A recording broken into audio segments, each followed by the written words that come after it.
Here's a question to mull over. How does one measure the success of a film whose central conceit is the mockery of both wealth and the mainstream, when money and popularity are considered a metric of films? Yet this is wholly appropriate given that this film, They Live, was conceived and brought to the screen by John Carpenter, whose career seems to almost be defined by this. Carpenter, after all, started as a small independent filmmaker and gradually established himself as a serious contender with 3 pictures: Halloween, The Fog, and Escape from New York.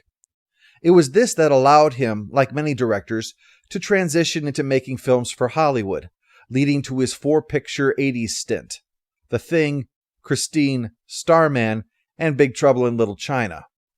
Now, if you look at those 4 films, which were the ones that made money and which were the ones that were box office bombs? It was Christine and Starman that were successes, no question. The other 2 tanked. Now, which of those films have been embraced as cinematic classics? The Thing and Big Trouble in Little China. What do you make of a filmmaker whose successes are failures and his failures are successes? Now, I'm not saying that there aren't still fans of Christine and Starman around, or that Carpenter himself didn't like them. Don't misunderstand me. But it's important to note how much the other 2 films were what Carpenter wanted to make, while these 2 were the ones that he thought that he needed to make for the sake of his career.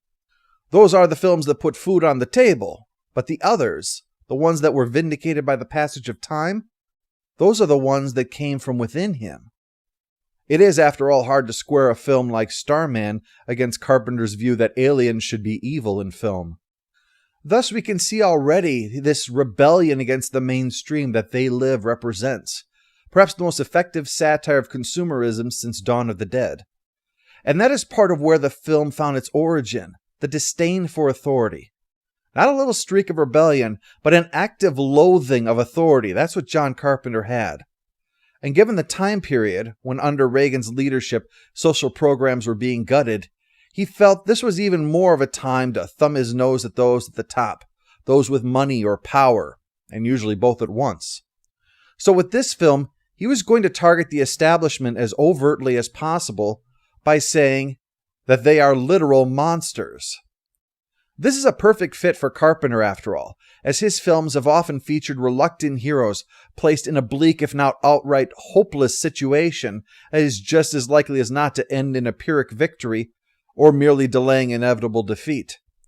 Because when you're fighting not just an alien menace, but something in control of society, it's an understatement to say that the odds are against you. But the film needs to be about more than that. Carpenter makes clear that he can't stand nothing but a dull political diatribe. You're making a film. If you want people to get the message of your film, make it a good film. Even besides the fact that making a good film is what your job should be, if you have something to say, it's easier if people are willing to listen, and people are more likely to take it to heart if they enjoyed the film. Thus, the movie needs to have a good story at its foundation, and he found it in the pages of a comic book. The comic was called Nada, and it was itself an adaptation of a science fiction short story called 8 o'clock in the morning. In that story, a character is told by a stage hypnotist to wake up after a performance, and when he does, he truly wakes up from the universal illusion upon mankind so that they didn't notice that aliens walk amongst us. Carpenter liked the idea, as he had always been a fan of Invasion of the Body Snatchers. He said that more than horror, he really loved science fiction and was quite versed in it. The only problem with the story was that hypnosis was a bit passé, but Carpenter thought that he could have the idea of it conveyed, that we are all being duped by the ruling class of society to not notice the aliens amongst us, and they were the ones who were controlling us. Carpenter acquired the rights to 8 o'clock in the morning and used that as a starting point, and even decided to name the main character Nada after the title of the comic. But it was also appropriate since Nada means nothing, and that would describe the main character, a down-and-out guy just trying to make his way in America. Just another nobody. Given the look, the behavior, the archetype, it's been long speculated that Nada was originally intended to be played by Kurt Russell, who had previously worked with Carpenter on Escape from New York, The Thing, and Big Trouble in Little China. It's not an unreasonable hypothesis. But Carpenter has said that was never on his mind. The first person considered for that role was indeed professional wrestler Roddy Piper. Carpenter had been a hardcore wrestling fan since he was a teenager and attended the gigantic event WrestleMania 3, purely as a fan. It was while he was there that Piper's agent asked if Carpenter would like to meet him, and after spending time together, they discussed Piper appearing in Carpenter's next film. Piper was, in fact, an inspired choice for the film. Piper was born Roderick Toombs, and after a troubled relationship with his father growing up, leaving home as a teenager and surviving in youth hostels and odd jobs. Carpenter listened to everything Piper told him and realized this was the kind of man to strike back against the aliens, someone who learns that the system has stacked the deck against him. So he shaped the character of Nada around Piper, even incorporating it into a deep personal scene that Nada shares in a motel room. Piper always sang the praises of Carpenter for how he directed him in that, how he made it safe for him to say those things and go to the place where he could say them. The sentiment was indeed that Carpenter was a real actor's director when it came to They Live, as reflected by the other main character, Frank, played by Keith David. David had his first film role in Carpenter's The Thing as Childs, but likely because the film had bombed at the box office, David didn't have another film role for 4 years after that. David was always the one that Carpenter had in mind when he wrote this part, though, and asked him to first read it to make sure that the character didn't seem like a stereotype, and said if David wanted the part, he could have it. And he did. Piper and David had great chemistry on the set because their talents were so different that they could help each other. Piper's background in wrestling gave him insight into not just attacking and physical reactions, but in the idea of how action should be played. And David, despite the badass characters he had portrayed, had a background with a little bit of boxing in it, but mostly he had been in the theater and doing dance, and his first recurring role was playing an electrician on Mr. Rogers' Neighborhood.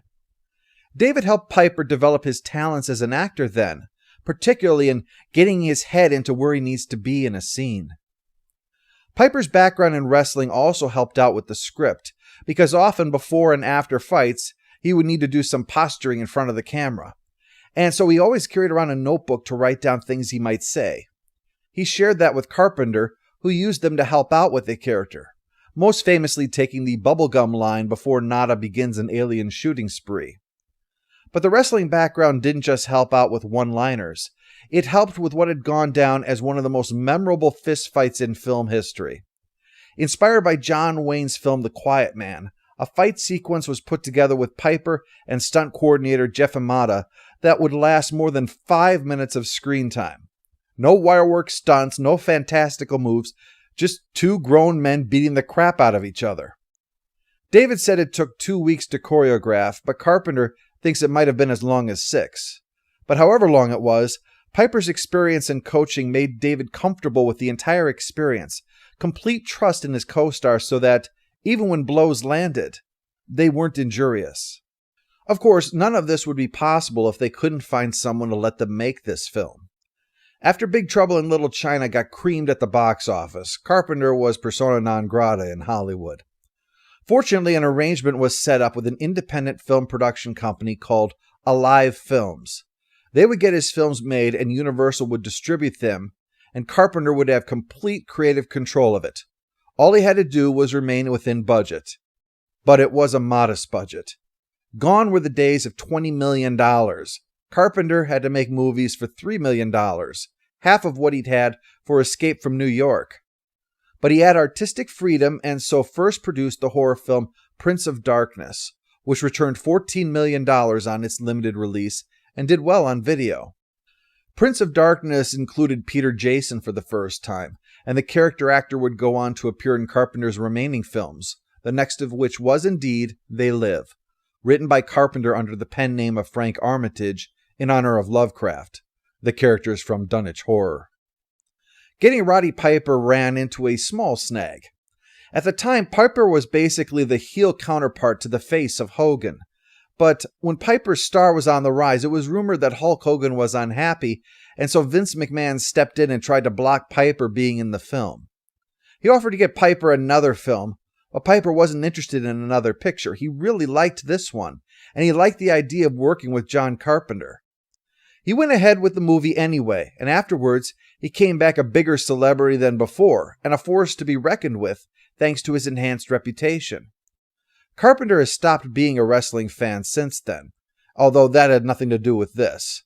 No, it was, in something of an ironic twist, because the veneer of realism was yanked away, the pretense that all the pageantry and such was real. I say ironic because revealing the reality is indeed the whole point of They Live. Of course, it goes without saying that there is a profound difference between illusion intended to manipulate, control, and dominate, and illusion that's meant to entertain. That is what movies are in the end, after all. The filming took 6 weeks to complete, after which Carpenter led a small second unit group to get whatever pickup shots would be needed. During the filming, Carpenter hired actual homeless people.